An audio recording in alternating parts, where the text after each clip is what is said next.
All right.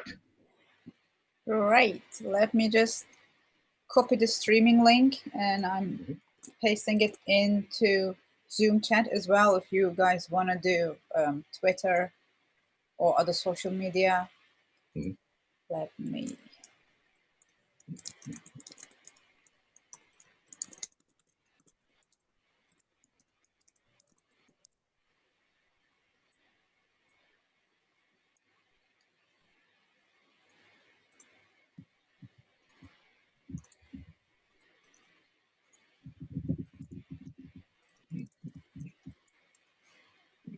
And of course, I can't spell anything when I'm in a hurry.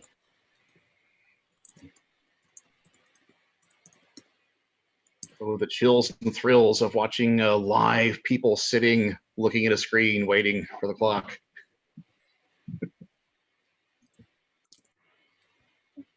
Social engineering. Yay! Open Security Summit. Go, go! And yeah, you'll be watching the audio, so if somebody accidentally leaves their mic on while they, you know, cook a sandwich or whatever they're doing, okay. Appreciate that. Don't need to hear anybody's life story in the middle. Only me. We're always interested in people's lives. Isn't that why we're here?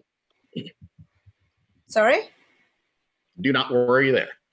I said, isn't that why we're here? Yes, we are.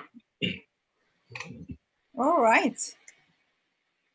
Okay, let's start. So, thank you for coming, guys. It's Open Security Summit training sessions, week 2, day 1, and the first social session for this week.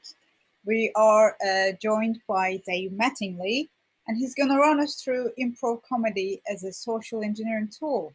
I'm really looking forward to it. So if you have any questions, you guys can unmute yourselves and you can just join in the conversation. You can ask questions. This is a social session, so be as interactive as you want to be within the confines of respect, obviously. And if you're shy, you don't want to speak up, you can use the chat function either in Zoom or YouTube.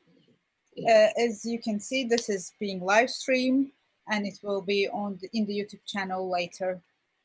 Over to you. Thank you, Didar. Much appreciated. All right.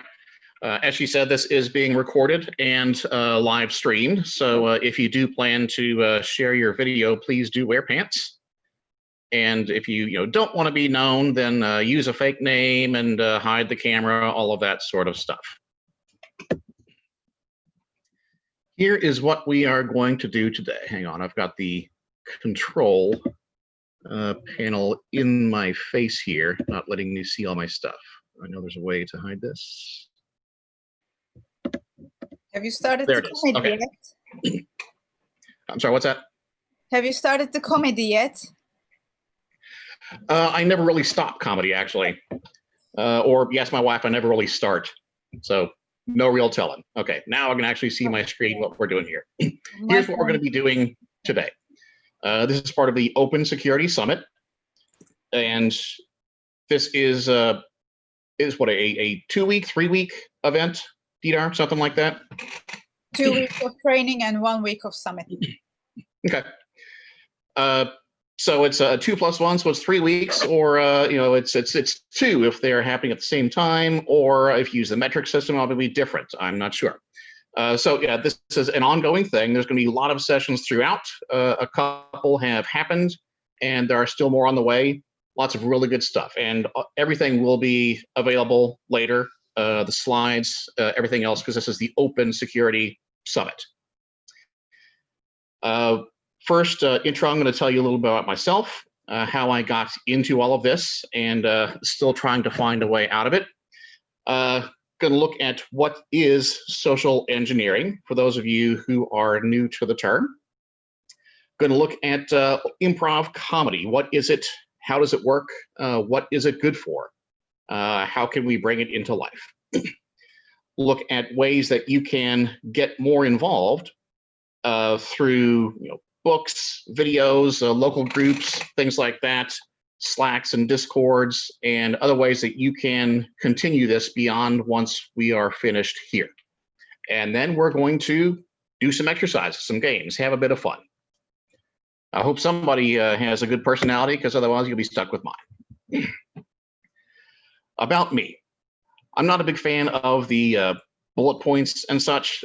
So years ago, I realized I'll just put a bunch of logos as my About Me section. I went to NASA to write space shuttle software when I was a teenager. It's a nice first tech job to have. We all do kind of weird things when we're a teenager, and in my case, I just sent people to a different planet, or at least not on this one. Some of you remember the games Doom and Quake, things like that. The game before that was called Wolfenstein 3D from id Software. And I worked with them on putting Wolfenstein inside a virtual reality helmet, which basically, back in the early 90s, meant that you were strapping a motorcycle helmet to your head with two small TVs. It was pretty clunky, but we actually made a full arcade game of Wolfenstein. You'd pay for 5 minutes of playtime, something like that. And I made it so you could look around corners, things you couldn't do in the PC game. It was a lot of fun, a good chance to work with some very interesting technology, ahead of its time in many ways. Did some stuff with Homeland Security in their bioterrorism tracking division, a little after the whole 9/11 deal. I was part of founding a company a few years back based on OSINT. It was called Compassion Note. It has since dissolved. But Compassion Note started with the idea of one of the founders found out a few months late that a friend of his had passed away that he used to work with, and he was a mentor, and it just hurts that he wasn't able to be there. So we set up a whole bunch of kind of Google alerts for your second and third circle of friends, sort of. Basically kind of a nice version of Big Brother that tells you when things are happening that you might find of interest. A little like having Jarvis in your head, like Tony Stark, reminding you of what's coming up in your day, and doing things like that. Right now, that's Baptist Health. I work in the healthcare system doing data analytics. That's both on the patient side of things, keeping everybody happy and healthy, and the business side of things, making sure it runs smoothly, we all get paid, all of that kind of thing. Apart from a techish kind of things that I've done over the last 35 years, I was a disc jockey for a while, on the air for 7 years, for comedy and punk rock. Actually, that was while I was at NASA. I had a weekly radio show. I then went on several years later to co-own a different radio station with some folks, and I stayed part of that for 5-6 years, and then bowed out on that. In a lot of circles, I'm best known for Blackworm Publishing. I ran a publishing company for 14 years and wrote a lot of magazine and other articles before that, and was part of many other projects. We started off primarily in the role-playing game market, then moved into novels, sci-fi, fantasy, horror, and eventually branched out into most. Everything from romance to crime, to textbooks, to poetry, to cooking. I'm also well known in many ways for the Christian Gamers Guild. I go to conferences and conventions based on role-playing games, card games, board games, and set up church services for those who are interested in that kind of thing. I have been a part of the Civic Data Alliance, which they've recently kind of changed things, but for a long time they were a part of the Code for America Volunteer Code Brigade. As I describe it to my non-techie friends, that's sort of like Habitat for Humanity for nerds. This gives a chance to volunteer using our tech skills to help others in need. Clean up somebody's website, take some public data, put it to good use. Like here is all the reported crimes on a map, also compared with some of the demographics or something like that. Anything that's out there that we can use to further the public good. Last year, joined a theater and comedy company called Company Outcast. So besides just doing all the tech stuff and then getting into writing and some other things, I have been doing a little bit of performing in comedy with some of my local buds. And I was kind of accidentally a bouncer in a movie thanks to this as well. So I actually have real world pretend experience at bouncing, so don't start anything. Social engineering. This is an important part of the hacker culture. This is the people side rather than the tech side of breaking in or defending against breaking in the digital times. This is how I stole that definition from socialengineer.org. Don't tell Chris. Anything that convinces or influences a person to do something that might not be in their best interest. It's con manning.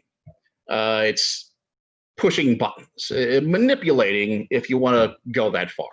But social engineering can be much more benign than that, and actually beneficial in a lot of cases. The way we see it in the security world mostly is through the personal face-to-face social engineering.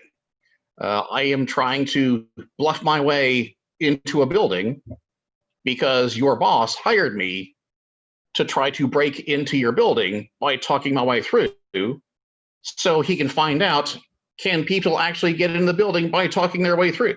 So we're kind of the antibodies to your company's physical security and policies, things like that.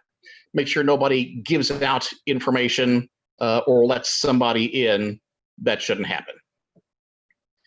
It's nice if you can just say, well, I'm with the band. Maybe that gets you backstage. Maybe it doesn't. But if you're talking about a banking headquarters, getting their server room, you probably should have some more serious controls in place.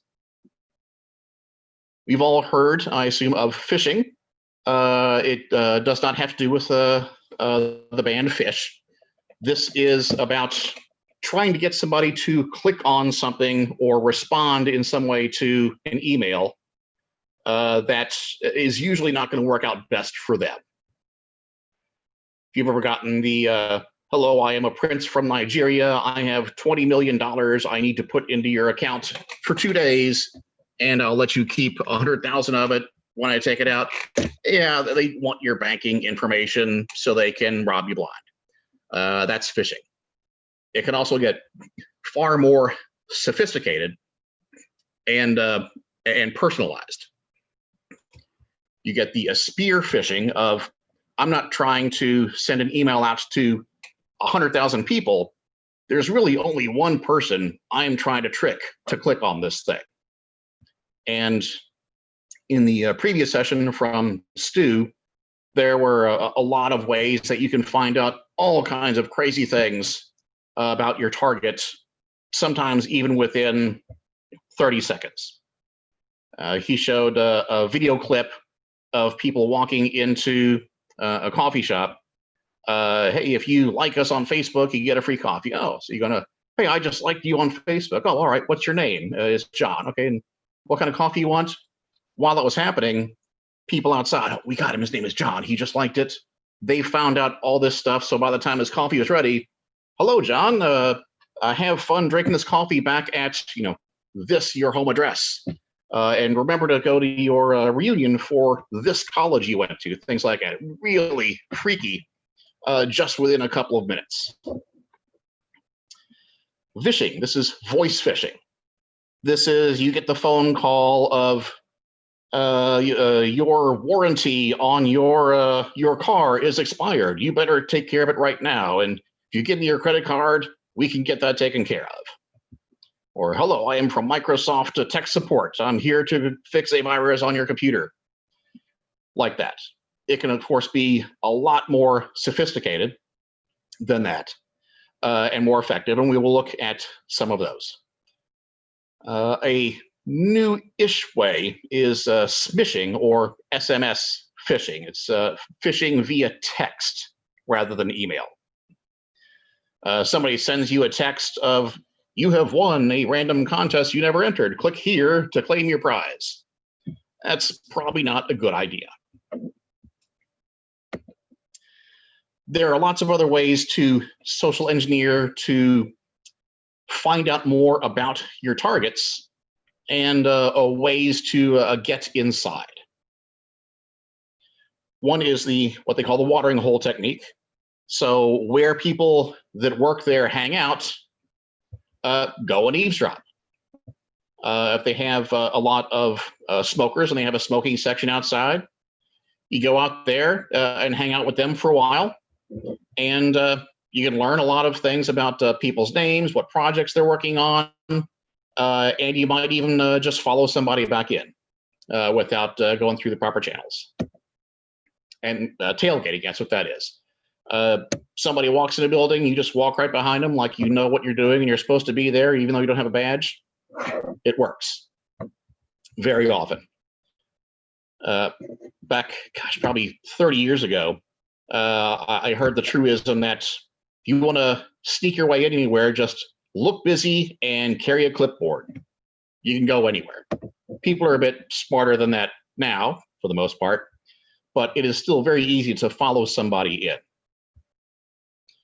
One of the places I worked, they had a really good security team, and they would have sort of mystery shoppers so that people who were going to try to, people on the security team would break in or, follow somebody without using their badge. They work there already. But still, you want to make sure everybody swipes the badge every time coming in. If you let them in, or if they tailgated you and you didn't stop them, they would give you a card that says, you could have stopped me and gotten a $5 gift card for coffee or something. And if you did stop them, hey, congratulations, you stopped me. Here's this gift card. It was a nice, effective way to make sure that we were all on the lookout for people trying to be where they should not be. Pretext. This is the role you are assuming. Why are you there? I'm the exterminator. I'm here to inspect the tapestries. I'm here because I'm from IT and I need to plug this USB into your machine for an emergency update. It's crazy all the things that work. And different things will work, whether it's in person, whether it's an email, whether it's voice, lots of other things. One of the ones that always cracks me up and terrifies me is young ladies can sneak in with a pregnancy prosthetic, a fake pregnant belly that they put on and go on. Can you hold the door? I'm waddling as fast as I can. And then, they go to the bathroom, take it off, and they have like a backpack on the front full of all the tools in this fake belly. That is ridiculous. And bait and hook, or quid pro quo. I'm going to give you this thing if you give me that thing, or else, hey, I did this thing for you, now you should do this thing for me. Lots of ways to make it seem appealing or get past our normal human defenses, because in general, we are social people, and we like to help others. Of course, your mileage may vary, But on the large scale, humans work well in groups, despite the current circumstances. That is, well, the very, very fast overview of social engineering. Do we have any questions coming in so far, Dinar? I assume not, since this is. Go ahead. No, we didn't receive any yet. Okay. There is a question. Where is your beer? I have water. That's scary. Yeah. Anyway. Well, I take don't care of the think Didar body. trusts you now. Yeah. I understand. I am a very untrustworthy person. So you're on to my ways already. That's Good good. We're all on the same page. Yeah. Improv.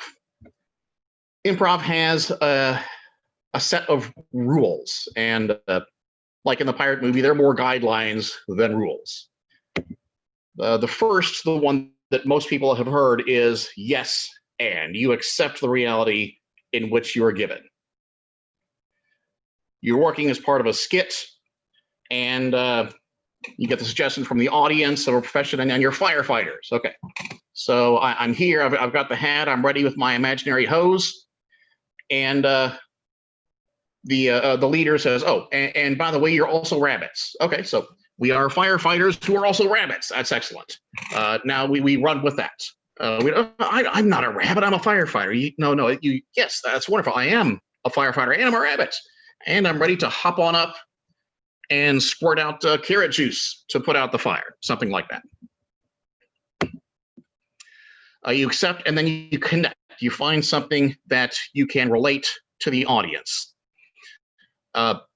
Most of the improv crowds I've been around are in their 20s to 50s.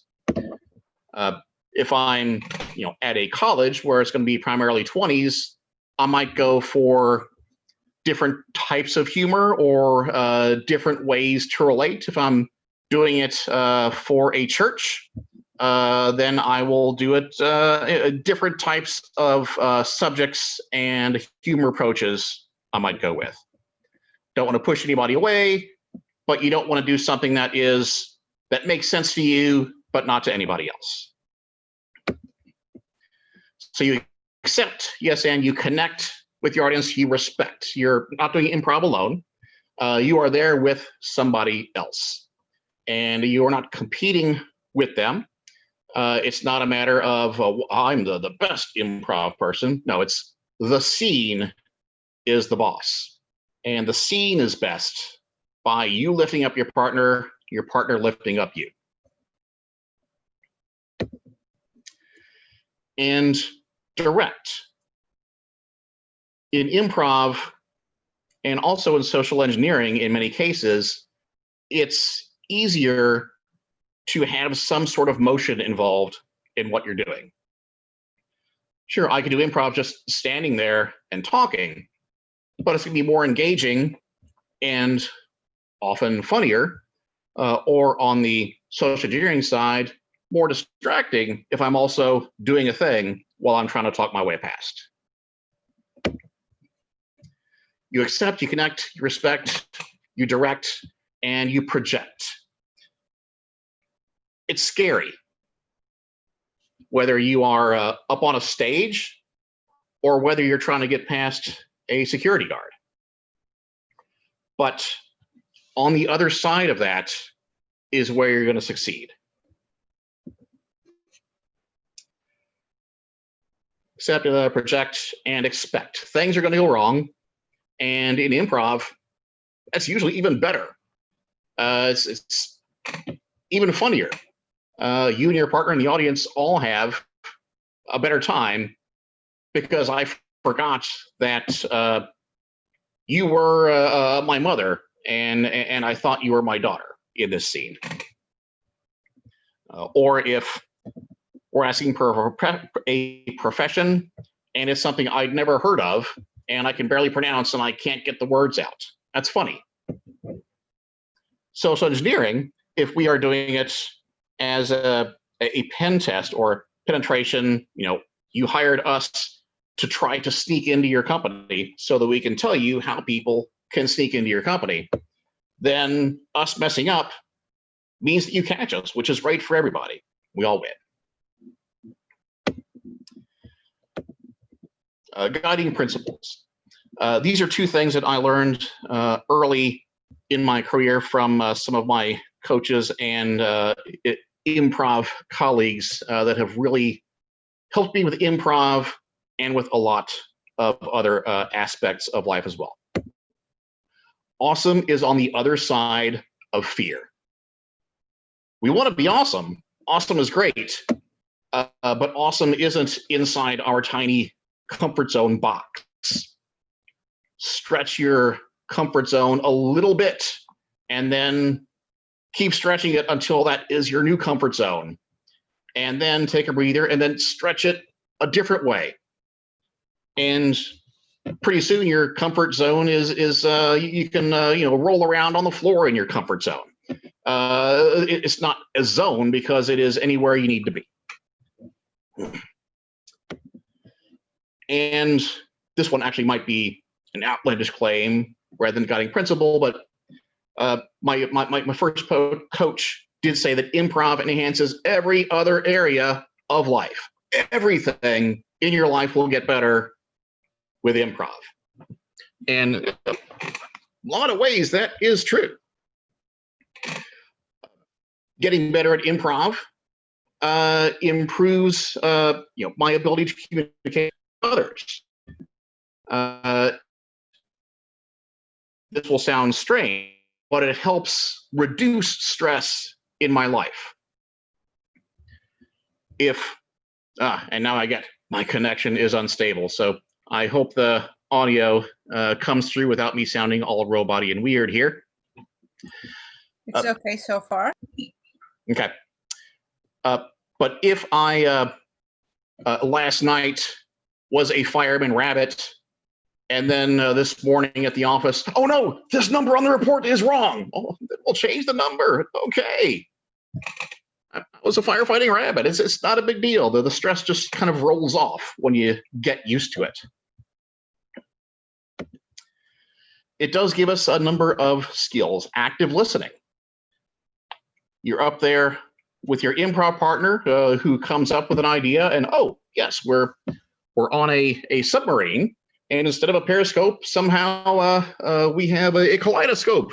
We're surrounded. As you listen to what's going on stage, and also listen to the audience reactions, you can guide your thoughts and actions towards what seems to be working best. Communication. Being able to enunciate to a degree, or being able to get your idea across in some way. Teamwork, or otherwise being supportive. Teamwork you learn from improv because you're both trying to hold each other up in this ridiculous situation. But then you find out, wow, this also helps in my agile software development team, or whatever I might be doing. Creativity. It is a lot easier to get in the habit of thinking creatively after doing some improv. It's really easy for us, at least for me, to fall into habits and even ruts by doing things the same way all the time, thinking the same way all the time. And what that does is it reinforces the neural path that was already there, because I keep using it and it gets wider and stronger, but it's not going to be as easy to get out of it if I dig that rut into a trench. It's a little easier to embrace new ideas and innovation if I'm used to doing it 20 times a night. And it reduces fear and the stress, like I said, at least for me. That Okay, so I couldn't get past the guard. Then, all right, maybe it's time to pack up and go home. Maybe I go in a different way. Maybe I try a different tactic. Like the bear trying to catch a fish in the river. If he misses one, he doesn't go running after it. He'll just catch the next fish. That's fine. It doesn't have to be that fish. Communication and creativity. I think this is still true. These are still the two most sought after soft skills or people skills in almost any workforce, especially the tech sector. Sure, a lot of us can do numbers. We can do bits and digits, make the graphics dance around, but can we write a report that makes sense, that will call people to action? Can we speak in a boardroom in such a way that they can understand what we're talking about? If we're trying to find a way around a problem, do we just say, well, this is how we've always done it, we can just keep doing that? Or do we have new ideas sparking all the time?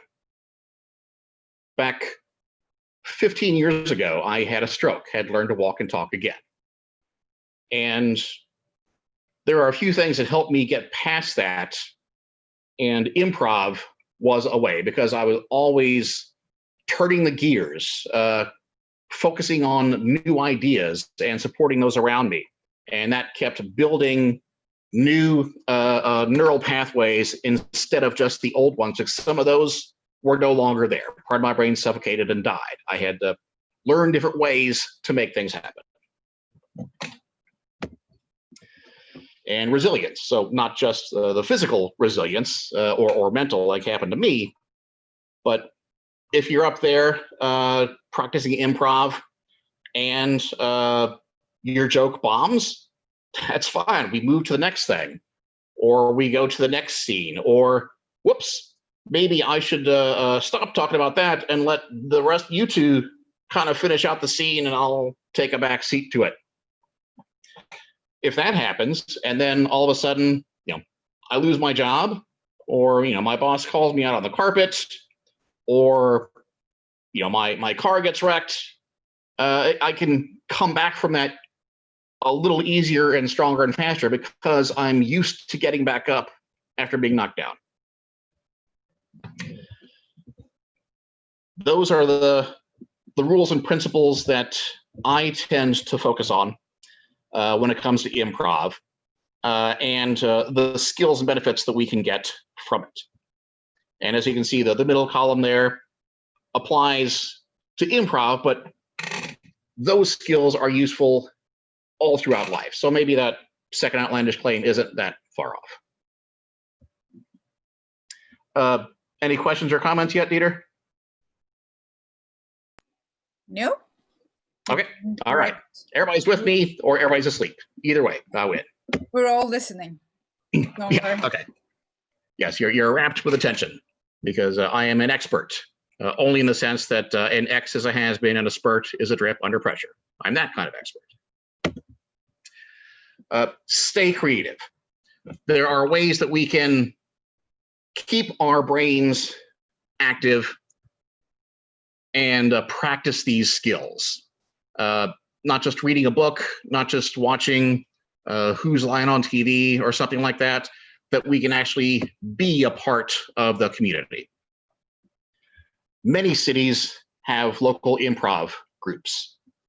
I'm in Louisville, Kentucky, and in Louisville, we have 30 to 40 improv groups. And that's in a city of 500,000. With that many groups, it's really nice for the aficionado, because most of the groups kind of work with each other and kind of divvied up that I'm going to take this place on the second Saturdays at 10 o'clock. And another group said, oh, well, we're going to take that same place on second Saturdays at 7:30. And somebody else will take a Sunday afternoon or a Friday night. And then we have these other venues. And almost any night of the week, or certainly half the nights of the week, there's usually an improv group you can go and watch live. As well, a lot of these groups teach classes or have what I'm used to calling improv jams, just free practice sessions, no audience. You just go there with 5, 10, 15 people who also want to learn improv or practice improv, and you just go through some of the exercises, just yourselves.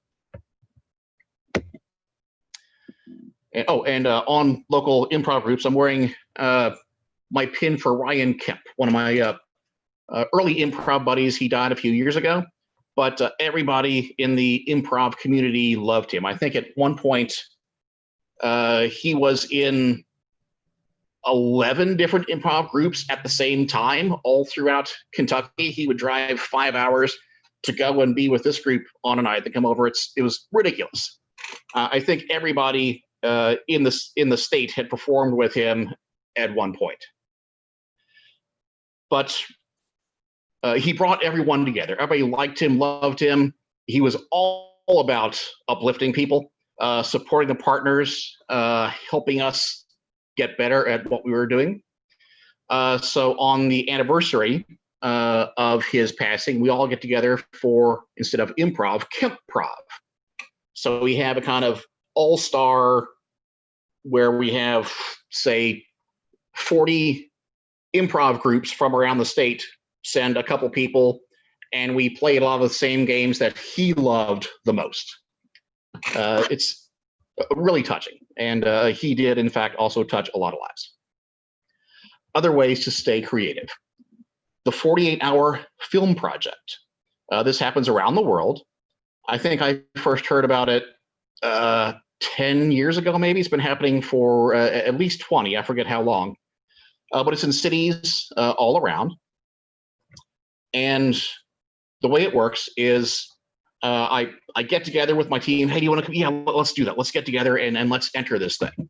So you might have 5 people who can act, one person with a camera, one person who can find costumes, another person who can make sandwiches for everybody. And you don't know what kind of movie you're going to make, so you say, hey, a friend with a vet clinic or chiropractor, if we need a medical thing, can we film a thing here, on Saturday? Oh, okay, here, I'll sign the waiver. You can do that if you need it. And you get all these things lined up, and then you go there, a bunch of other teams, and on Friday at, I think, 5 o'clock, Team X, coming up here, and your genre, they pull it out, is mystery, or musical, or comedy, or silent film, or superhero, or time travel. That's the movie you're going to make in 48 hours. In addition to that, all the teams have to use 3 secret ingredients, or, not secret after that. They have to have the same character, and it's usually just a name and profession. They have to have the same prop, usually something very simple. A paperclip, a hose, a book has to appear somewhere, and a line of dialogue that's pretty easy, like, that's what I heard, or, but what if you're wrong? It's really fun, really challenging, and rewarding. That's one of the ways I got to accidentally be a bouncer. I was there to help with non-acting type stuff, but it was being filmed in a bar. They needed that scene, and it was a Saturday morning, 9, 10 o'clock. The sun was really bright coming in, but it needed to look like a nighttime scene. So we had some heavy towels and curtains blocking the back windows, but there was still a big streak of light in between. So, hey, you're tall. Can you stand? So I just stood there being a door block, keeping the sun from coming into the room, which is one of my talents. They picked well there. But I ended up being in some of the scenes at the angle. So he's a bouncer, and I got the credit. It's a lot of fun and exhausting and crazy. Startup weekend is similar, but not on the film side. This happens all around again. And in Louisville, we have it usually twice a year, spring and fall. You get together and have pitches at the beginning, 1 minute apiece. It'd be great if we had a thing that could do this and that. Then everybody votes on their pitches by taking, I have 3 stickers, so 3 votes.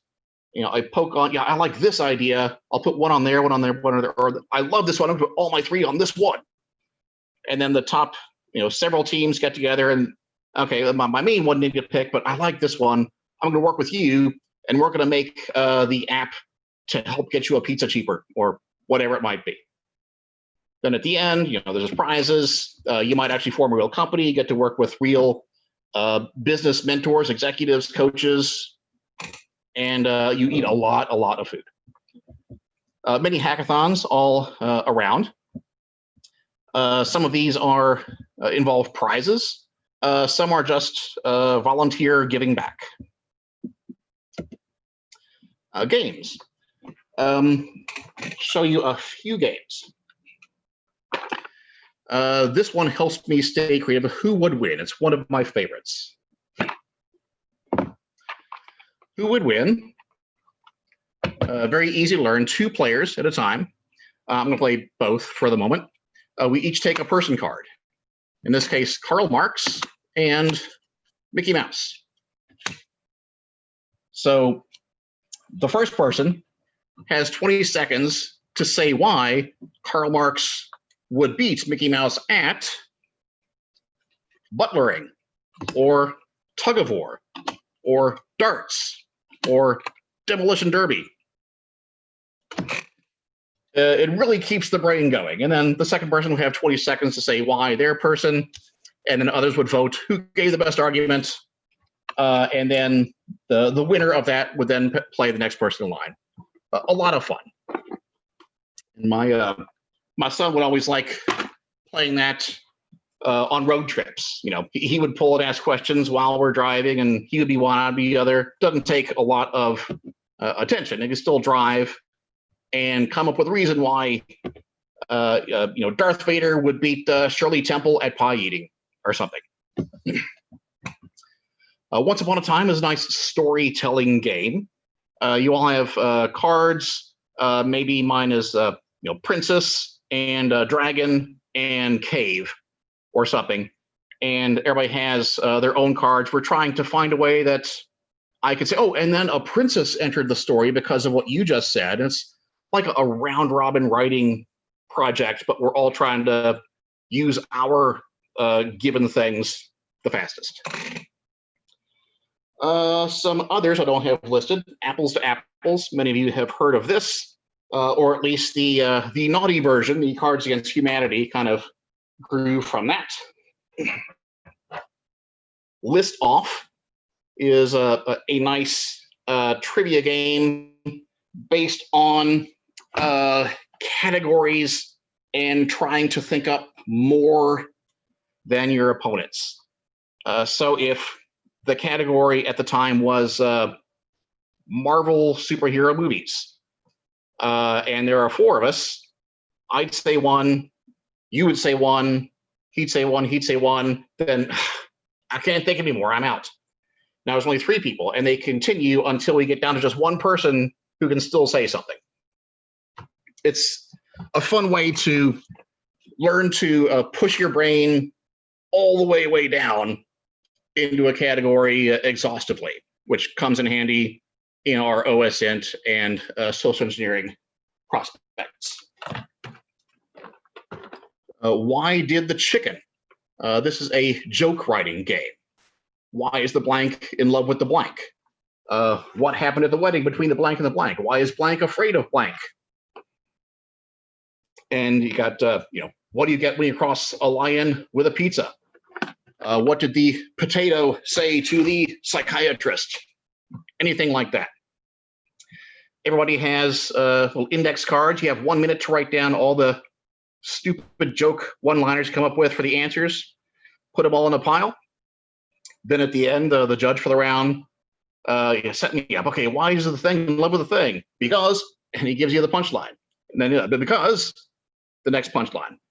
and you find out which the judge thinks were the funniest, and those two people win a card, get points to go on. And we all win because it's fun and goofy. Say Anything, another one I like. It rewards two kinds of game players. One, the kind of person who can come up with a clever answer. So in this thing, in my opinion, if I could have a big anything, what would it be? Or in my opinion, what was the most overrated band of all time? In my opinion, whatever it is. And the players all have their whiteboards. They answer, it's this, it's this, it's this. So now those are the only 5 answers I can pick from. Maybe my favorite hair band is not any of those, but I've got to pick among those 5 that they all just said. So I'll secretly pick the winner and put that face down for a moment. Now the second type of player gets rewarded. They all have, everybody has 2 betting tokens to put on the answers that are there. So I've already decided which of those things that you said I can pick from is my favorite, but now you have to figure out which of those things you think I'm going to pick. And you can put your betting tokens on those.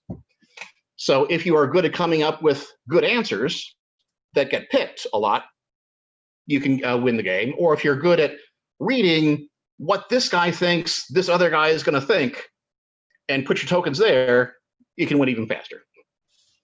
And a lot of others. A bunch of really fun creative games out there if you want to look around. There are a lot of good creativity meetups. One of the ones I really like is called Creative Mornings. This is a worldwide event. In Louisville here, we have it I think it's the final Friday of each month at 8:30 in the morning, something like that. And for the in-person events, we usually get about 300 people because that's where it sells out, because most rooms can't take more than 300, depending on where we are. And it's artists, designers, actors, musicians, all coming together, hanging out, having coffee and donuts, and then listening to a speaker talk about some kind of creative topic for half an hour or so. And most of those, you can go to the creativemornings.com, I think is the website, and see an archive of a lot of the best talks over the years. Toastmasters International. This is the first thing that really helped me after my stroke. I went to the speech therapist, learned how to make the tongue work, how to make the brain make the tongue work the right way, how to have the words all make sense when they came out together. But Toastmasters really helped me to focus on that. I already could speak in front of people before. I was afraid growing up and very shy and all of that. But then I became a DJ at college. If I don't have to see people, maybe I could talk to them. And it was fun. I liked being a DJ. Kept on doing that for a while. I liked it. Then maybe I can try teaching. Because if I know something they don't know and they're paying to be there to listen to me tell them about the thing I know they don't know, maybe I can do that. And that was kind of fun too. And then after that, people, I'm talking in front, well, whatever, it's not a big deal. But then I couldn't do that anymore as well. Toastmasters is a public speaking group full of other public speaking amateurs, or sometimes even professional national speakers, speaking in front of each other, teaching and learning from each other. Sort of like the improv jams we would do, getting together without an audience, just practicing games among each other. Toastmasters lets you give speeches in front of people and learn how to get better at it. Because not only do you have assignments and topics, you still go at your own pace, but you are also evaluated after each speech. You'll have a written evaluation that you can keep with you, but also the evaluator delivers an evaluation orally to everybody who just heard what you said. That way, we all learn from your speech. First from what you told us, and then from the critique on what you could have done better. And we can all improve that way. In addition, there are some very improv-like sections. Toastmasters meetings also have what they call table topics. During a table topic, everyone who is asked a question, and that's usually 3, 4, 5 people out of the group of 20 or so, has between 1 and 2 minutes to respond. As one of my early Toastmasters mentors would like to point out, the clock doesn't start until you start talking. So someone would ask him a question, and he's really unprepared, so he'll stand up, look at him, look at the audience. One time it went like almost 30 seconds, and then he finally started saying something. Awkward silence doesn't have to be a terrifying thing. Just because there's no noise, we don't have to rush to fill it. That's okay. And also, he taught me that the truth is not an obstacle when it comes to replying to a table topic. Some of them are simple, like, tell me about your favorite vacation. Some were complex. Please describe global economic collapse regarding the pandemic. It really gives you a lot of experience. After being Toastmasters for 4 months, I realized, hey, I don't have to go with what they're scheduling me to speak once every 3 months. I can ask to go on next meeting, and I can go as fast as I want. So since I was getting such benefit, I really dove in and got my speaking legs back, as it were. In 1 year, in fact, I gave over 70 public speeches at several clubs, at events, things like that. And I'm bringing these because I found them a couple weeks ago after not seeing them for a while. I earned 2 Distinguished Toastmaster awards. Most Toastmasters never get that. It's maybe the equivalent of an associate's degree or something. Some take 5, 10 years, some never get it. I got 2 of them in the 6 years I was there because I just really loved it. Also involves a lot of leadership, service projects, and other things. So very good experience no matter what you're doing. The Moth Story Hour, and this might only be an American thing. National Public Radio has the Moth Storytellers, and in many cities they have a moth competition. It's maybe $5 to get in, and if you want to speak, they tell you ahead of time. It's 5 minutes, and the topic is, failure or fear or something really open like that you can seriously get into, and you advance up and can win nationals and get on radio tours, stuff like that. Picha Kucha, it's pronounced Pichakcha, as I understand. It's Japanese for chit chat. It's an advanced type of moth, kind of.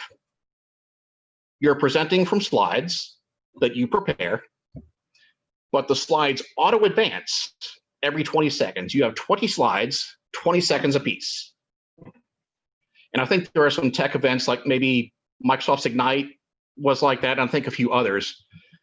But in true Pachacha style, not only is the timing out of your hands, you have to have it down. The slides on the projector are behind you. You don't even see them change. You have to know when they're changing that I'm 60 seconds in, I should be beginning slide number 4 right now. It's really challenging, but really rewarding if you can get it done. And then in general, go around, meet people, do things. You're not going to stay creative by sitting on your couch. Here's a nice way. I don't do it as much as I used to, but you go to this website, they give you 2 random A plus Bs, you make something out of. design a set of stickers for a camping gear startup. Okay. Come up with something. It's a nice way to get the brain going in the morning. Design a window vinyl for a bottled tea company and make it geometric. Okay, well, then I can maybe do this and that. Good way to force yourself to get some ideas. The slides are going to be available, the video, so a lot of things here. First, social-engineer.org. The left column, these are all social engineering resources, and that is definitely top. You can almost just start and stop there. Social engineer, Chris Hadnagy, you've got the website, a newsletter, a podcast. They do in-depth training. You go there, I think it might be a week or at least a few days of social engineering boot camp. They also run the social engineering capture the flag contests. At DEF CON, they used to do the DerbyCon while that was still around, and that's amazing to watch. Contestants get put inside. You've seen the like clear plastic booths for drummers. You're in one of those, but it's closed all the way around, and you just have a phone. They dial a bunch of numbers you already gave them. You're trying to get people at the end of the phone that you already researched to tell you what their website is, or what city they're in, or a whole bunch of maybe 60 flags worth different points. Just getting them to tell you things, or getting them to do things. Hey, I need you to go to this website. So, oh, that was wrong. Oh, gave you an error. Okay, I'm sorry. Then do this one instead. People do all kinds of really fun stuff. The phishing YouTube at the bottom for voice phishing, it's only a couple minutes long. It still amazes me, and it's been around for several years. A woman has a website with recordings of babies crying. So if she is on the phone trying to get somebody to add her to a phone account because her husband forgot to change it, then if they start to give her some pushback, she presses, oh gosh, I'm sorry, the baby's crying. And after a while, okay, I'm sorry, let's just add her, and then you're fine to go. I've seen another guy in the social engineering capture the flag. All you have is the phone, but he would bring a keyboard with him that isn't attached to anything, just so he can make clack, clack, clack, clack, clack noises like he's typing, so the person on the other end of the phone can hear it and think he's actually helping them with their tech support or whatever he's coming up with. Dave, we have a question. Yes, go ahead. Do you have any more resources for storytelling? I'm trying to work on being a better storyteller to improve conversation skills. On the second column, the Vimeo link there, John Cleese, that is, I think, an hour long of him talking about creativity. Worthwhile listening to. There's another one I've been seeing ads for, I haven't looked at yet. It was David Lynch, you might know from Twin Peaks, a bunch of others, teaches storytelling and creativity, and that was a whole masterclass level thing. They're probably better now that I'm not in the literary world professionally. I'm not as focused on storytelling anymore, but I know that there are lots of writers groups around the world. In my city, we probably at any given time have 20 writers groups. Some are more general, where you get a poet and a screenwriter and journalists and others, all trying to go through exercises, improving their writing. Some are more specific, like here's all the sci-fi writers working together, reading and critiquing each other's stuff. Technical writers, a Society for Technical Communication, they get together and compare notes on, oh, I'm in the legal field and we have all these things. Oh, in the medical, we've got all these other crazy terms that I can't understand. And then you're trying to build the diagram of how I can somehow show that this thing fits to this thing. But they tend to go through a lot of hands-on exercises as well to improve our ability to tell stories. The next two, the Cyber Canon and the OSEEK, those are lists of books, all worth looking at. They're all related directly to social engineering or InfoSec. Two other books that I don't think are on those lists, Personality Plus and The 5 Love Languages.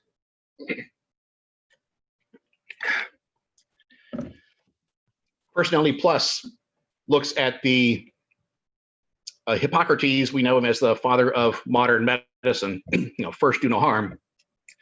He also had a theory about what he called the temperaments, personality types, roughly. He tied them to body fluids, blood, bile, phlegm, really fun stuff. But there's still a lot of really good information in there that, if you can imagine just 4 quadrants, either you're introverted or extroverted, and either you focus more on tasks or on people. Very simple way to classify into 4 groups, but using a broad brush, it's a little easier to see. Now that person, I can tell he likes to talk. He's probably this kind of person. So me being an introvert, I should probably approach this way. Whether you're looking at somebody as an opponent you're trying to get past, looking at your temperament and theirs, or a coworker you're trying to coordinate with, even personal relationships, very useful. And of course, first Know Thyself really helped me get into who I was and why a lot of my proclivities and tendencies were the way they are. The 5 Love Languages is kind of similar, but instead of the internal, it's more externally. How do I communicate with others? How do I want others to communicate with me? If one of my languages is words of affirmation, when you say something nice to me, oh, that's great. Okay, go right in. No, not like that. But if that is one of my languages, I want to hear people compliment me a lot. Not because I'm vain, just because I need to know that I'm okay, and that's the main way that I know it. And it probably also means that that's my default outgoing means that, tell my wife I love her 10 times a day, but she doesn't think I love her because I still haven't done the dishes and it's been 6 days. What's the problem? Because hers, might be acts of service. And learning that we have different inputs and outputs, sort of, really helped me to understand myself and people again.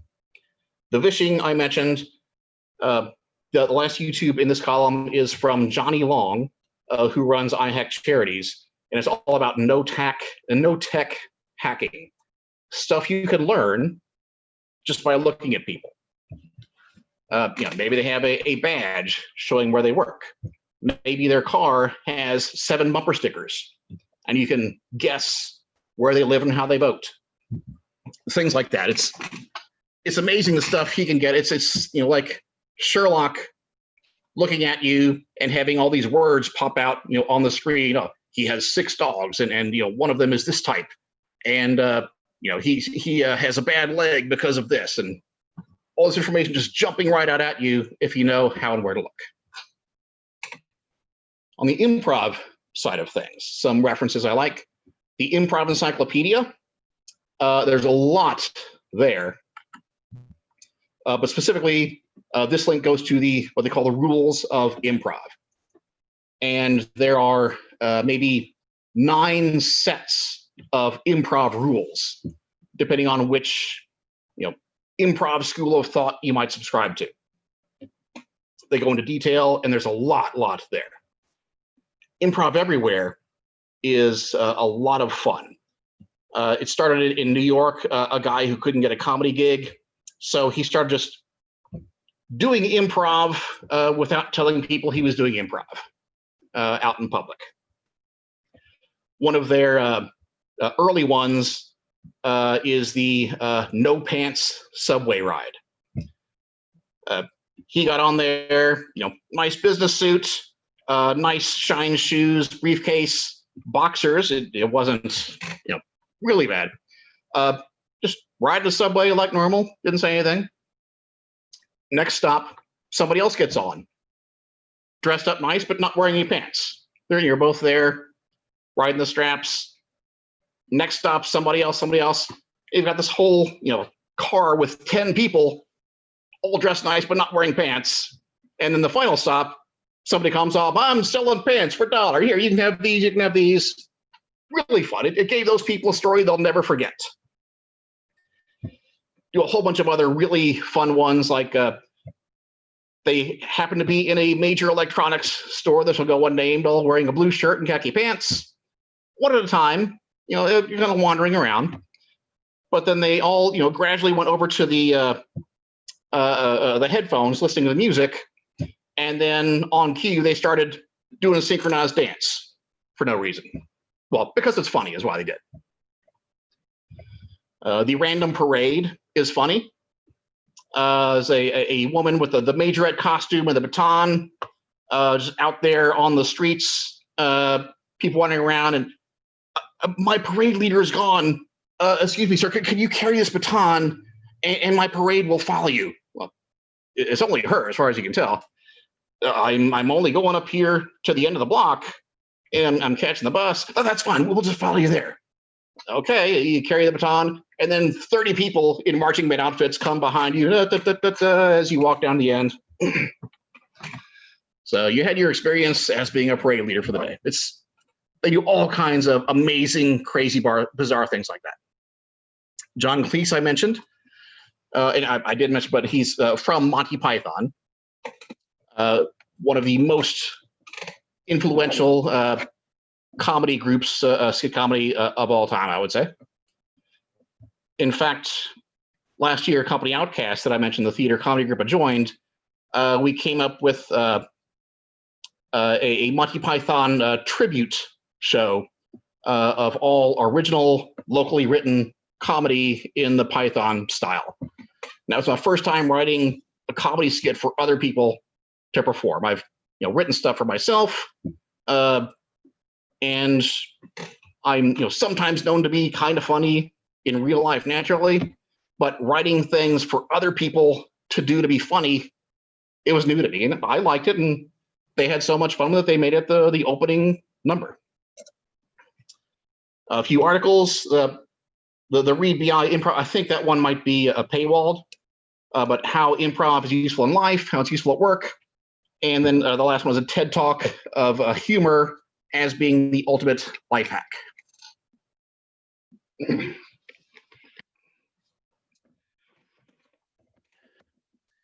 now, before we get into demos, do we have any questions that I need to catch up with? We didn't have any questions. Okay, good. Well, I loved the content you had. Good. All right. If I was doing this in person, if I was running our local improv jam or teaching a class on how to use improv in your publishing company or in your agile team or at work, I've done all of those. There's a really nice tool, Improv Workshop Generator. It'll give you some warm-ups, some kind of main ones and a closer, and explain what they all are.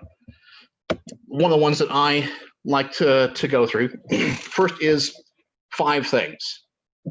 And I'm just going to talk us through these, and then next slide we'll get to interactive and everybody will join in, because some of these that I'm talking about now are going to be harder to do virtually. 5 things. We got our improv jam. It's just us, 8 people practicing together, or maybe we're on stage in front of an audience. This is a nice warm-up.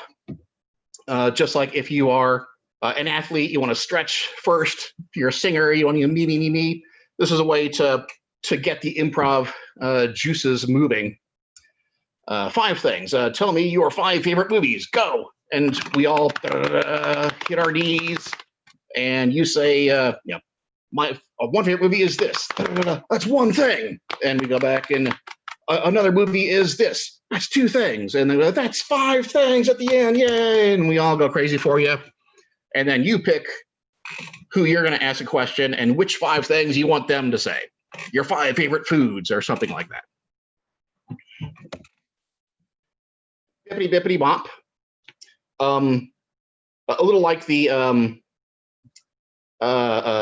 King of the Dell or Red Rover or something where you have a person sort of in the middle. Imagine we have a circle of, let's say 8 people, and one person in the middle who looks at, picks someone, looks at him and says, bippity bippity. And that person has to say bop before I finish bippity bippity bop. It becomes a race to say bop before I get to it if I'm pointing to you. Then I turn and get somebody else, bippity bippity. And if somebody doesn't say bop before I do, they become the person in the middle. Then, at any point, we also have miggity miggity mac that gets thrown in. I point at you, I say bippity bippity, you have to say bop. If I point at you and say miggity miggity, do not say mac. Nope, don't say it. You need to say nothing, or else you become the person in the middle. Just a nice way to randomly call on people, and maybe they have to say something, maybe they don't. Keeps us all active and engaged. Awesome day. Ask somebody, take 20 seconds, describe your day. I got up, went coffee, sat down on the computer, did some of this stuff, made lunch, what I have. Well, I had this. So then the improv performers act out this day, but in an amazing way. One of them is actually the color commentator, and he's brushing the teeth, and oh my gosh, he is rinsing, and you turn the whole thing into, my average day just became a blockbuster action movie. It's fun to take something mundane and make it awesome because we all believe that it is. Commercial interruption is another fun one.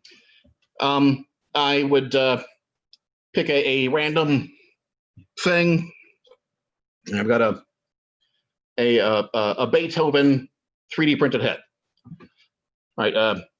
So DDAR, I might call you and give me a 60-second commercial for this thing. But it's not actually, this is intended, I guess, to be inspiration decoration. Well, give me another use for this thing and sell me on it. Oh, this is my head-shaped potato masher, and it'll mash the potatoes. They'll look like a head, and you go into all of that. Like a table topics exercise. What's that? Like a table topics exercise. Yes. So it's a way to come up with alternate uses for things on the spot. Hitchhiker. This is a 4-person at a time activity. Imagine we have 4 chairs set up on stage, 2 side by side, like we're in a car, a driver, passenger, 2 in the back seat. It starts off with 3 because the back seat is empty. And then, hey, we pick up a hitchhiker. Improver number 4 comes on. But improver number 4 is unusual in some way, as suggested by the audience. Maybe he's a hitchhiker who is dressed as a circus clown. Or he is a hitchhiker who is 11 feet tall. Or a hitchhiker who is actually 3 owls inside a trench coat, not a human, or something like that. They do their interactions, get all weird, and eventually they go crazy and kill one of the other passengers, and then everybody scoots, and the driver leaves, passenger becomes driver. We all kind of move around, and then another hitchhiker comes along who is unusual in a different way. Whose line skits, kind of, yeah? Yeah, the party quirks one is a little like that, or the dating game, that kind of thing. They're somewhat similar. Shift left. This is another 4 improver skit, one of my personal favorites. And similar to the hitchhiker, we stand in, 2 by 2 and then 2 in the back.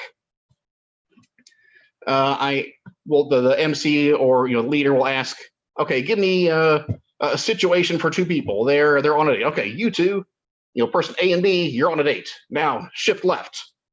So I've got A, B, C, D. A moves back, B moves over. Basically, the square rotates 90 degrees. Now we have one person who was just there and somebody who is now not. And all of you, give me your profession, accountant. Okay, so one of you is an accountant, you're doing taxes for the other. Okay, now shift. And then you find out roles for all of these four. And then, okay, A and B, you two are on a first date, go. And they start doing something, and I say shift left. And then all of a sudden, that person, I'm not on a date anymore. Now I'm getting my taxes done. And then 10 seconds from now, I'm going to shift out again. And the person doing my taxes is now training an elephant or whatever that might be. Running around back and forth, constantly changing what I'm doing and who I'm doing it with. And murder, murder, die, die. This is a fun one to end on. You've all heard of the telephone game. I tell you a thing, they tell somebody else a thing, and by the time it comes all around, usually pretty different than what it started with, because we hear it wrong, we get a word wrong, and forget how it goes. And it's not quite going to be the same.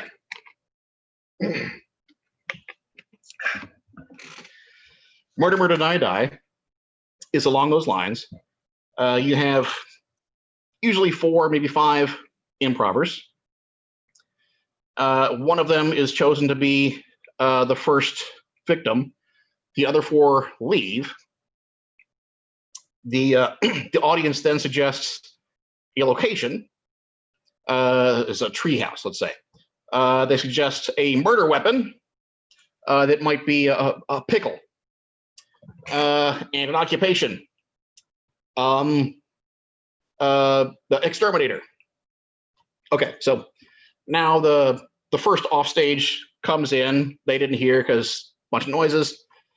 But now the first one, look, I found, but we cannot use words, just make a bunch of mumbling or like chipmunks talking. And I have to use gestures and body language to communicate where we are, a treehouse. I'm climbing up, looking down, spreading out, or whatever. Oh, and then, I got it. Somehow, I think they got it, and a high five. So they know the place, or they think they know the place. I somehow describe the murder weapon, the occupation. Then when they think, hey, yeah, they smack, they have all 3. Now they kill me and I die. Next person comes on. Now that one explains to the third person what the occupation, location, and murder weapon is. Maybe they got it right and they're trying to convey the right thing. Maybe they didn't. And maybe I tried to tell them treehouse, but they thought submarine. And they're telling that person it's a submarine, just using gestures and noises. Gets all the way to the end. The host starts at the last person. Last person, what do you think the murder weapon was? Well, I thought it was a sandwich. Okay, the person before, what did you? I thought it was a sandwich. And I thought it was a pickle. I didn't realize he got sandwich out of that. And then ego back to the beginning and find out the other. It's a lot of fun because it the truth never makes it all the way to the end, and it's a good way for us to first have fun, but then also see that not verbally communicating, we can still get information across, sometimes wrong if we're not careful. Okay, now, actual online games. So for this, we have 13 people on Zoom. If you would like to participate, actually, I'm going to see if I can turn this off and we go to just the big series of names or your faces and all of that. How do I do that? Choose the gallery view, guys. So that's the one which shows everyone in. Right. Screen. But I hid. I don't remember how to bring my controls back. I hid them because they were in my way. stop sharing should be either in the top toolbar or in the bottom. Okay, toolbar. I hit escape. Now I see the things. Okay. So yeah, I'll stop sharing this, and then we should see. There we go. A bunch of people. All right. So do we all have the same view? First is Dieter, then me, then Wallaby, then Really? Do we all see the same order? Okay, all right. Then for this, we're gonna I'll pick me and 3 other people. Me, Dieter, Russ. You want to join in, Russ? Are you paying attention, or are you just? Okay. Just having a tea. Okay. Well, he's been having the same coffee there for an hour. Want to make sure. Okay. There. All right. Nice, Russ. Okay. I always have coffee with me. Come on. Yes. And Wallaby, you want to join in too? He doesn't open video. No, we've never seen him. Okay. Well, we don't need a picture for it. Or Denise Cruz or Dennis. You want to join us? Yeah, I'm here. Okay. All right. So we have 4. Russ, stay unmuted. So we have 4 people. This game is called Name Circle. Ordinarily, would be actually in a circle, and usually more than just 4 of us. But we'll kind of have a Brady Bunch style circle or something.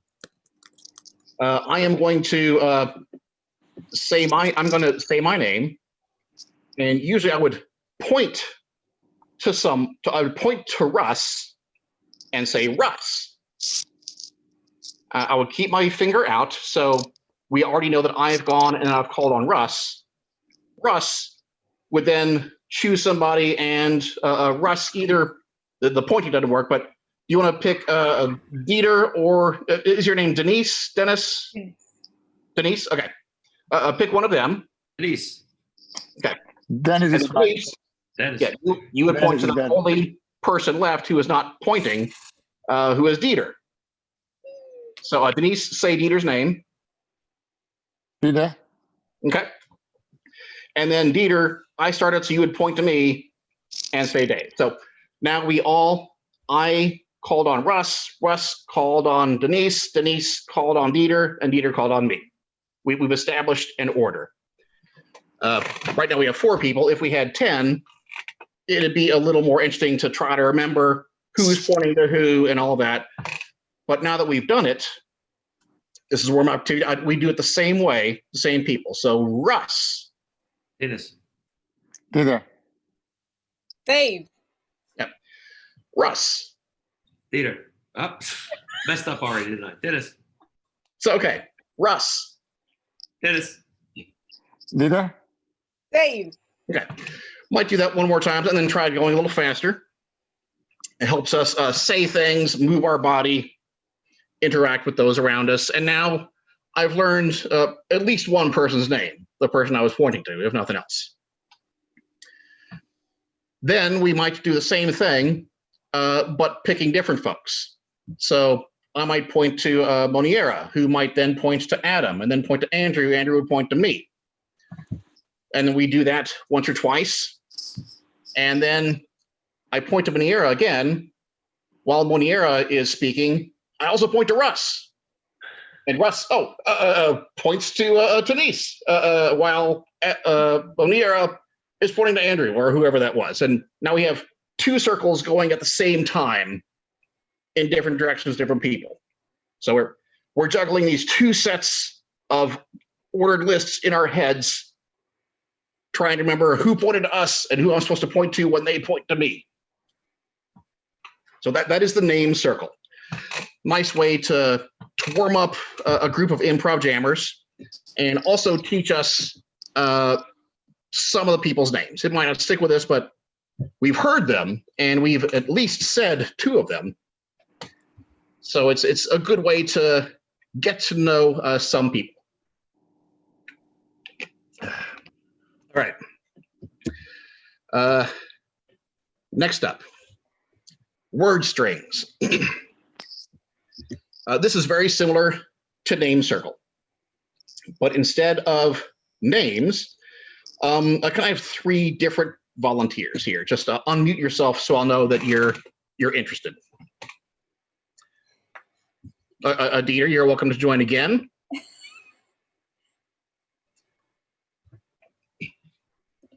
Okay, how about then? I guess we're going back again with Don't Peter. be shy. Yeah. Let's I guess go back to Dieter and Denise and Russ. Just to show this thing, I'm going to say a word instead of a name. I'm going to say pomegranate, and I'm going to point to Dieter. So Dieter, say something that pomegranate makes you think of, and then point to somebody else. Turkey, Russ. Cranberry. Denise. Juice. Dave. Oh, Okay. no, sorry. That's, Well, yeah, it comes back to me when we're done. So, yeah. so now it's like the name, but it's 4 words, kind of a stream of consciousness thing. We'll go back doing the same thing the same way. Pomegranate. I point to Dieter. Turkey, Russ. Can I go different?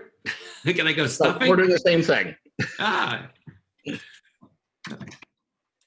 Cranberry. Denise. So juice, Dave. Juice. Okay, and back to me. And again, if especially if we had 8, 10 people in a circle, we've got this really weird list of things or ideas or people or places going around. And again, it's nice to try it again. I'll say Albuquerque, and I'll point to Wallaby this time. Wallaby might say something else. Now we have a different set of words going around with different people pointing in different orders. And once that's established, I'll say Albuquerque again, point to Wallaby. Right now, but if you are able to write Wallaby, you just write and I'll voice you.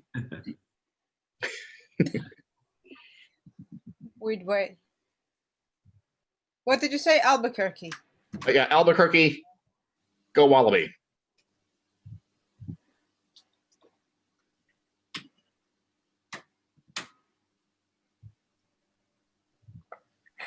Three? I have no idea what you meant.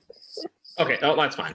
So That's similar to right. what we just did, now we have a different order and a different set of words.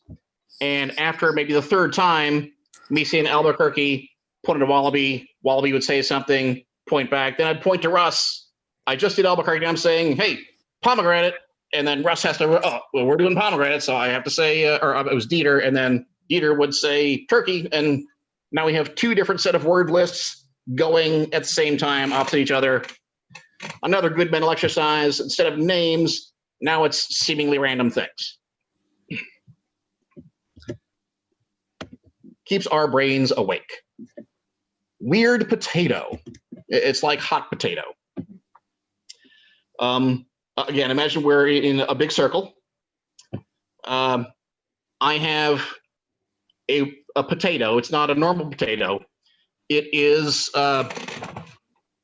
made of spiders. And I give it to the person next to me, which is Dieter. And now she gives the ball of spiders to whoever's next to her. And then it goes back around because the person next to me, the last person to get the ball of spiders, they change it to something else. Now it's a ball of electricity. It's electricity, and I hand that off to Dieter, and she picks up the ball of electricity and passes it on around the circle. And now it's a ball of tickles. A ball of tickles. We pass it. A bunch of weird stuff going around. Get us all warmed up, loose in the body, loose in the mind, able to do some things. What are some of my favorite warm-ups, at least in a virtual sense? Invisible juggling. This one, this is a lot of fun, especially in a larger crowd. Invisible juggling, I have a white ball. It's invisible, but I have a white ball. In many ways, it's similar to a baseball size shape. Some of the properties, I don't want to throw it right at somebody's head; it could hurt. But I have a white ball, and I'm going to throw it to somebody. I'm going to make eye contact with somebody in our circle. So, Dieter, imagine I looked you in the eye, and you looked me. So, I have your attention. I have a white ball, and you hold up your hand. I throw the white ball. Now you have a white ball. Yeah. And you look for somebody. Look them in the eye. I have a white ball. I have a white ball. And Dieter, you look for somebody. You throw the invisible white ball to them. Now they have the imaginary white ball. We throw this invisible white ball around a couple of times. While that's happening, I have an orange ball. It's larger. It's like basketball. Or a kickball. It's bouncy, a little more bouncy than a basketball. It makes a nice boing sound. I could bounce it off the floor instead of just throwing it directly if I wanted to. I could throw it really high. Somebody could catch it. All this while the white ball is being thrown around the room. Now I also have the imaginary orange ball. So I'm going to throw the orange ball. I'm going to look Russ in the eye. And Russ, I have an orange ball. Russ sees me. I'm going to throw it. Russ has the orange ball. So Russ is going to look for somebody. You see maybe Adam is, Adam. Adam, look, Russ is ready to throw you the orange ball. So Adam gets his hands up, catches the orange ball. Meanwhile, the invisible white ball is being thrown around. And then finally, I have a blue ball. It's like a beach ball. It's really light, but it's really big. So I throw it. It actually takes maybe 3 or 4 seconds to get over to Dieter, catches the blue ball. And then, somebody looks at me, so I catch the white ball back. And we're throwing all these things around. It's a lot of fun when this is at a conference, and this is one of the morning sessions. So then throughout the day, other people are wondering why somebody says red ball and they throw something, and what are these people even doing? It's like a concert where you're passing around the big balloons on top of everybody's heads. It's a fun inside joke for people, but give them all back. I don't want to lose my invisible white ball and red ball and blue ball. Those are expensive. Thank you. I would love to use them at every team meeting. Yeah. Yes. That is invisible juggling. List of cheer. Actually, I learned this one a week or maybe 2 weeks ago from an improv group called Fiercely Human. They were talking about the mental health benefits of improv.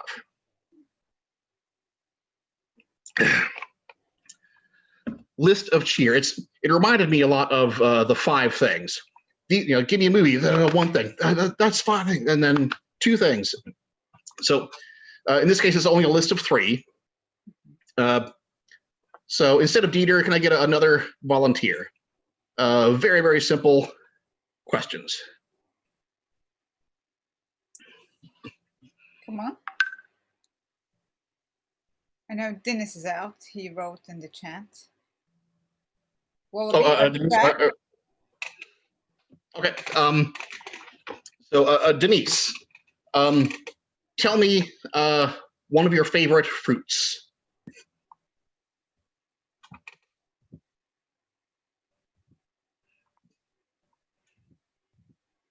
I guess he's not back. Who spoke? Okay. Was it you? Hi, I can. Oh, okay. Wallaby. Wallaby, tell me one of your favorite fruits. Orange. Yes, orange. Wallaby, give me another fruit. Raspberry. Raspberry. Give me one more fruit. Tomato. Tomato. That's a fruit in some places. Way to go. We got 3 fruits, Wallaby.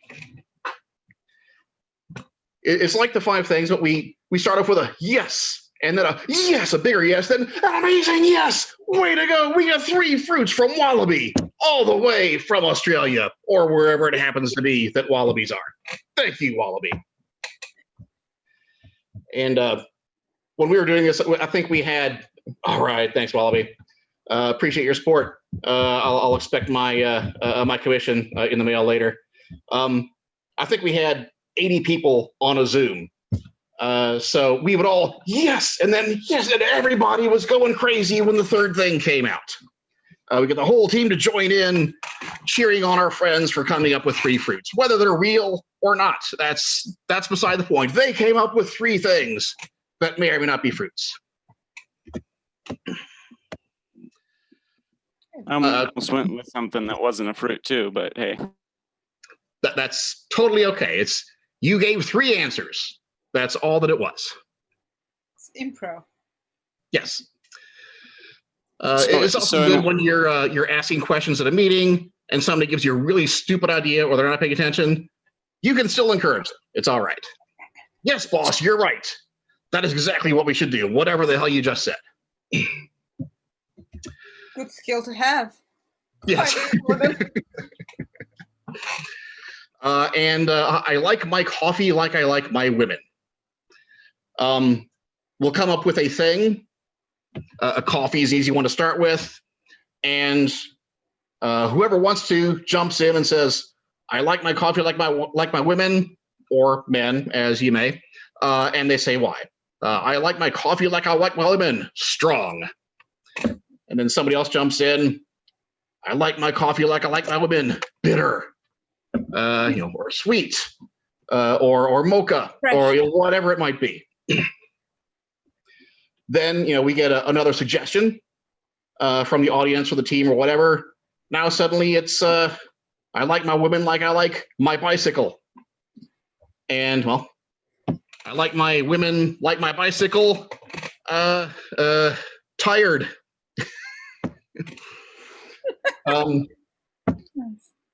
Or like women like a bicycle with a toot toot horn.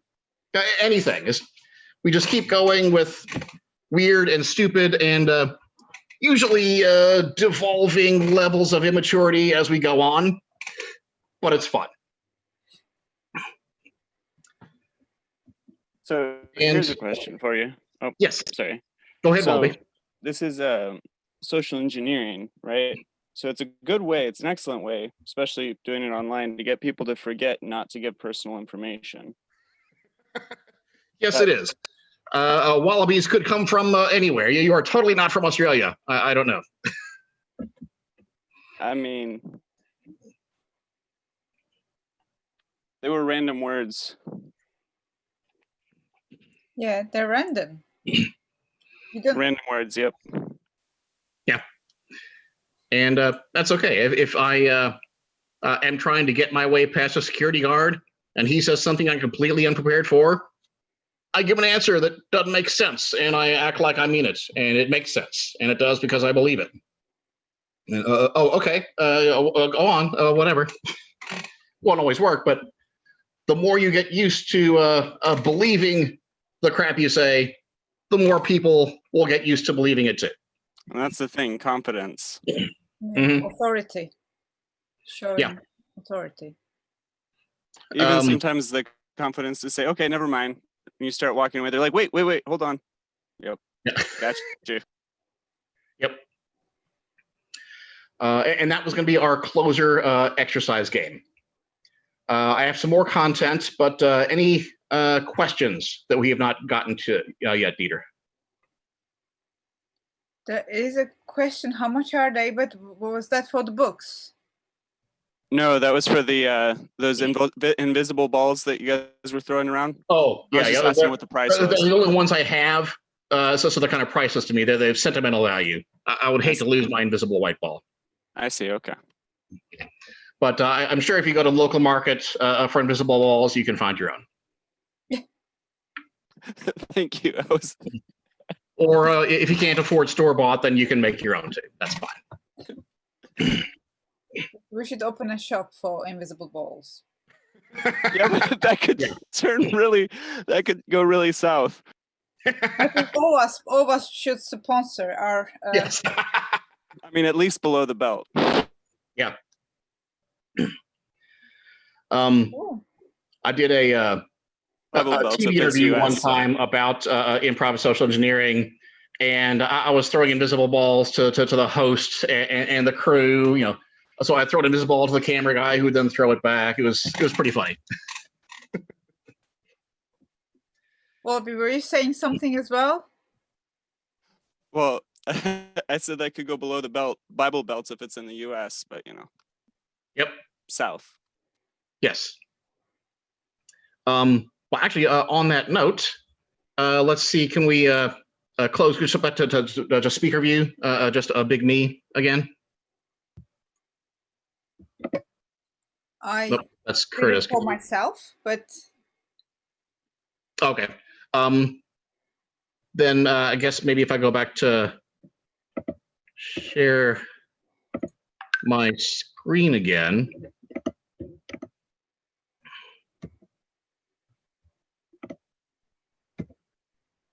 Okay. We'll do this first. Okay, I have the thing scrolled wrong. All right. Nope. your taglines are. Yeah, Dieter, can you mute yourself? I think then it will let me Okay. be the only one who kind of has focus, and I might be able to, make myself large somehow. Okay, then how about if I stop sharing the screen?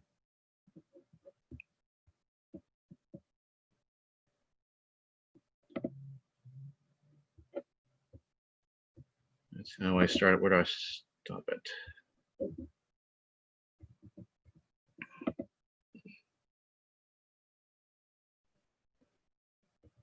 The excitement of real live technology in front of people.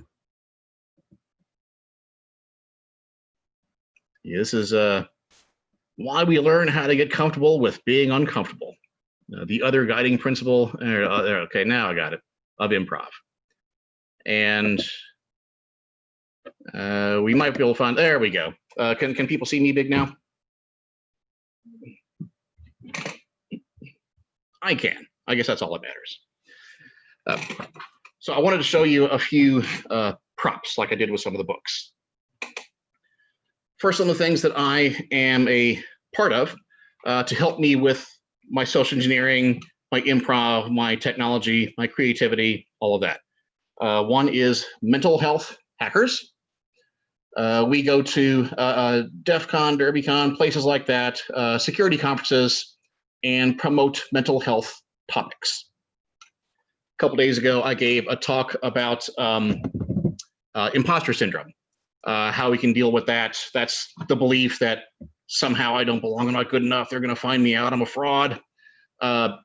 Many of us feel that since we focus so much on doing new things that change a lot. It feels like we don't know what we're doing. We don't deserve to be where we are. But the funny part is that is in every field. I go to conferences for security and medicine and data and authors and all kinds of things, and they all deal with the same thing. Innocent Lives Foundation.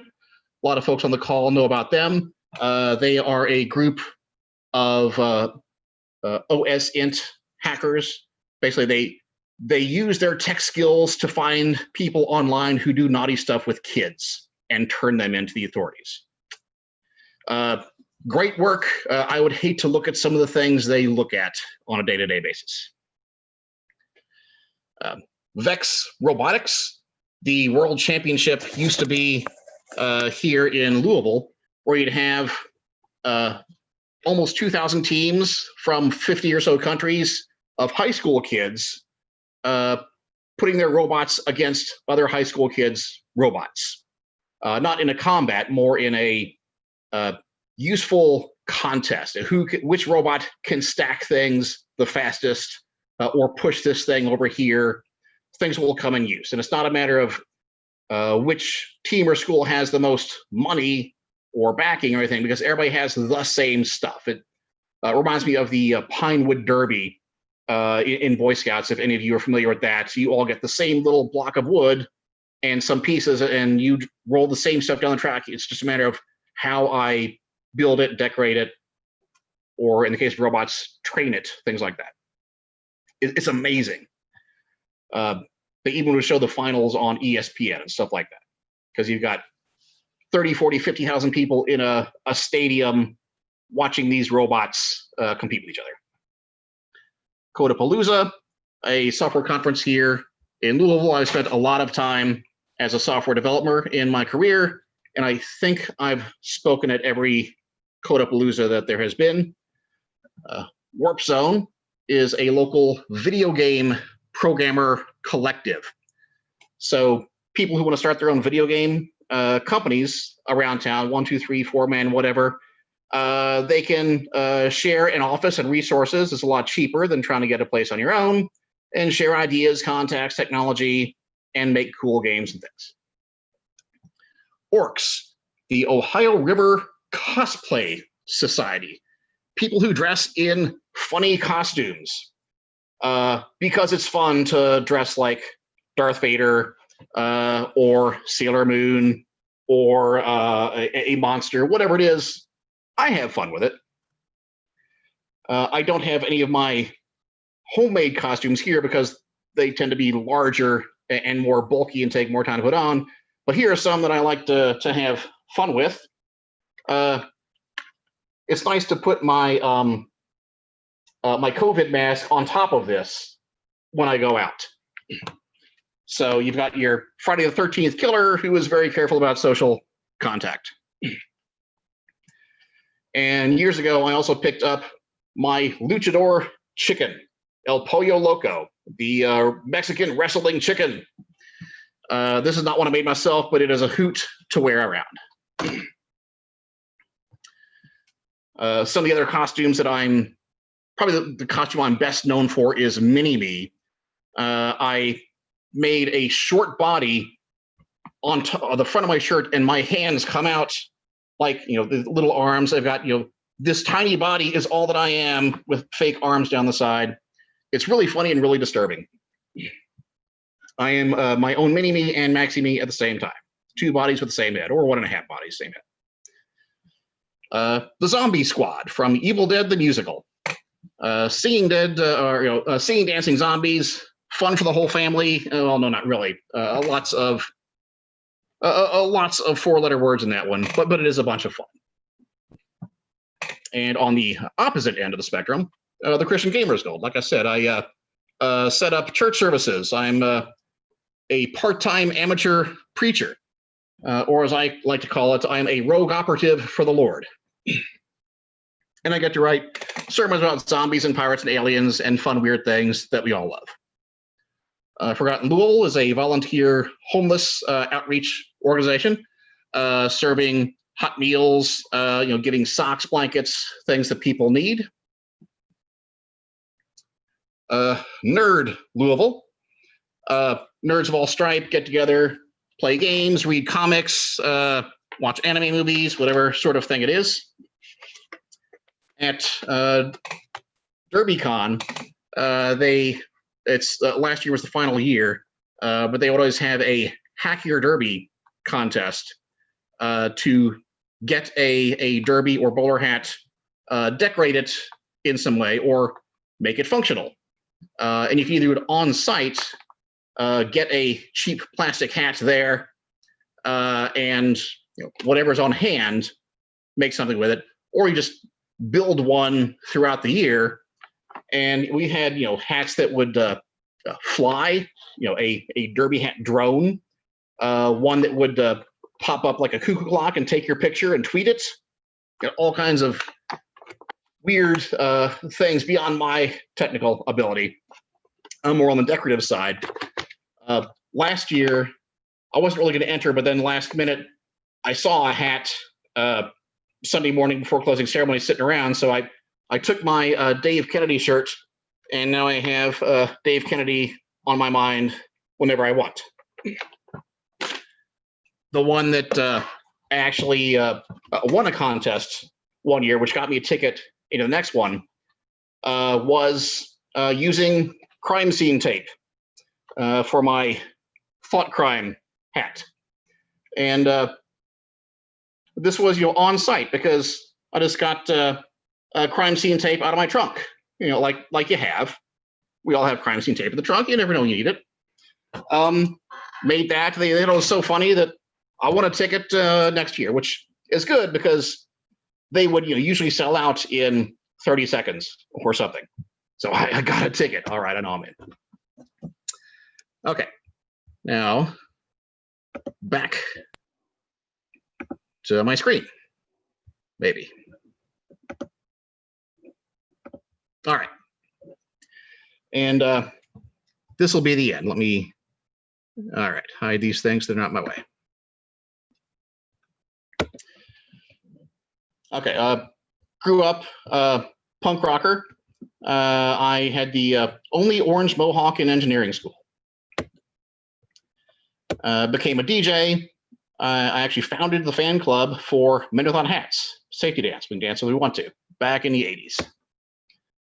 Helped found the Louisville Muse Cruise, a music industry boat or event on a steamboat in Louisville.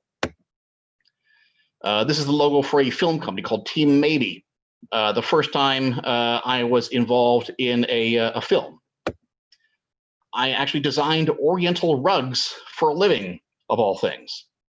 In this case, on the technology side of turning a rug into basically pixels and then spitting out what they call a rug map, kind of like a formula for how to make that same rug. And it's kind of funny that it then had the ability to interface with Jacquard machines, which were programmable looms, which is where punch cards came from. So kind of full circle, the loom, the weaving industry gave birth to punch card, memory, computer tech, and all around. I've been making my own costumes for a long time, 80s and beyond. A lot of publishing stuff, newspapers, magazines, ebooks, event programs, books. I even wrote crossword puzzles professionally for a while. That is called a cruciverbalist, by the way. Rocket science, government, secret agency things. I've made video games and love all the various nerdy things, Muppets, comics, Monty Python. That's the logo for PASS, the Professional Association for SQL Server. It's actually the old logo. But for the past 20 or so years, my career has focused on data, whether it's intake and processing or standardization, security, things like that. I mentioned the Civic Data Alliance and other hackathons, volunteer tech groups I belong to. I founded a tech conference years ago. I usually help host the Louisville location of Indigenous Hack, which is the worldwide Christian hackathon, using our tech to do good for the world. Might be, fighting human trafficking or something along those lines. Spoken at DerbyCon and a lot of other security conferences around. I taught myself to write Alexa skills because it was fun. Now, if you want to, if you have one of those, living wiretap things in your house, you can download the skill that says, so let it be written. And then when you say that, Alexa will say, so let it be done. Because I used to say that when I walked into a room anyway, to see if anybody would feed me back the other part of the line. Startup Weekend is a great way to practice starting your own business, to meet people, to do things, to learn new technologies, new fields, new methodologies, all kinds of stuff. I taught at college for a while. Even though I majored in computers and math, I minored in psychology and philosophy. Wanted to understand the math and digital world, but also wanted to understand the metaphysics, the what is really behind reality, and in psychology was my other minor. How do our brains actually work too? I was a certified genius. I actually started high school when I was 9. 1 day a week. I grew up as an atheist. That did change. I was in Toastmasters for many years. That benefited me greatly. I recommend it to anyone who wants to improve their communication skills, spoken and written. That got me into prison ministry, first by training prisoners skills in communication and leadership, and then eventually doing some more touchy-feely things to deal with life behind bars. I didn't found the Christian Gamers Guild, but I've been their vice president for maybe 15 years because of my work there. Also got to know the folks at Game Church who focused on the video game industry rather than the role-playing, card game, board game, and other tabletops.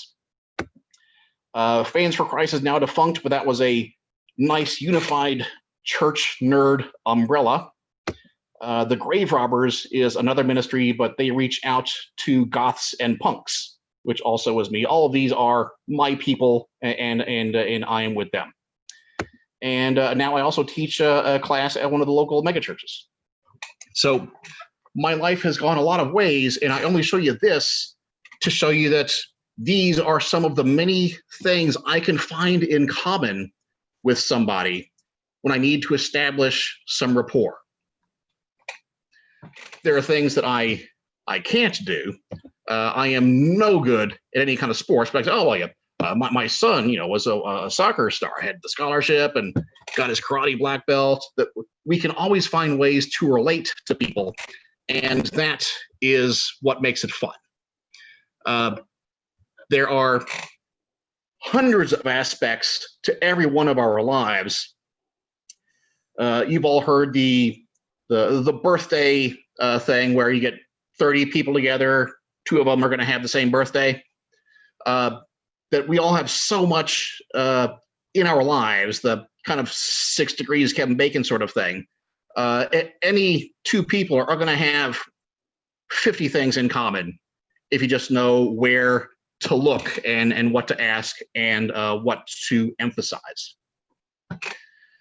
By looking for what we have that the other person has, you and I are the same. That always kind of reminds me of like the supervillain. You and I are not so different. I'll never rule the universe with you. Have fun, get comfortable with being uncomfortable, learn to do different things, help others, give, because giving is the best way to get.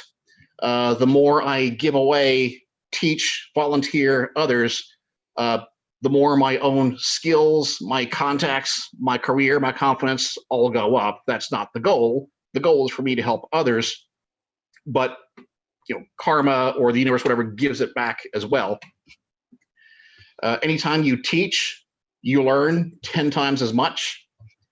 So experiment, learn, give and teach, and dare. Awesome is on the other side of fear.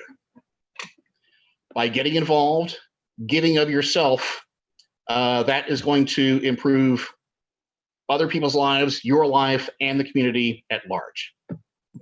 Definitely.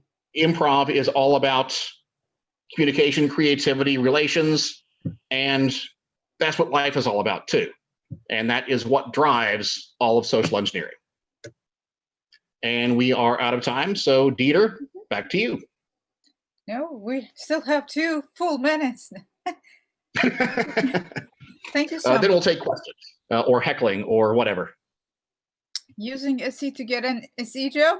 He's asking. Yeah. What's that? Using social engineering to get a social engineering job. Yes. Yes. Hoist by your own petards, bootstrapping your career. Oh, and actually, a few books I wanted to recommend as well. Besides the ones on the list, I like this one. How would you move Mount Fuji? Ooh. This is a bunch of the riddle interview questions. How do they make M&Ms? How would you test a salt shaker? Things like that. That's a good one to help you think creatively and work on your thought process. When can you start? Improv all those skills are very, very similar to job interview questions as well. If you're comfortable with improv, you can get through any job interview, no problem.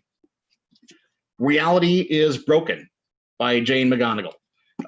This looks at the world, or the reality that we want and the reality that we have, how we can make the broken reality more like the real reality through games, thought experiments, and such.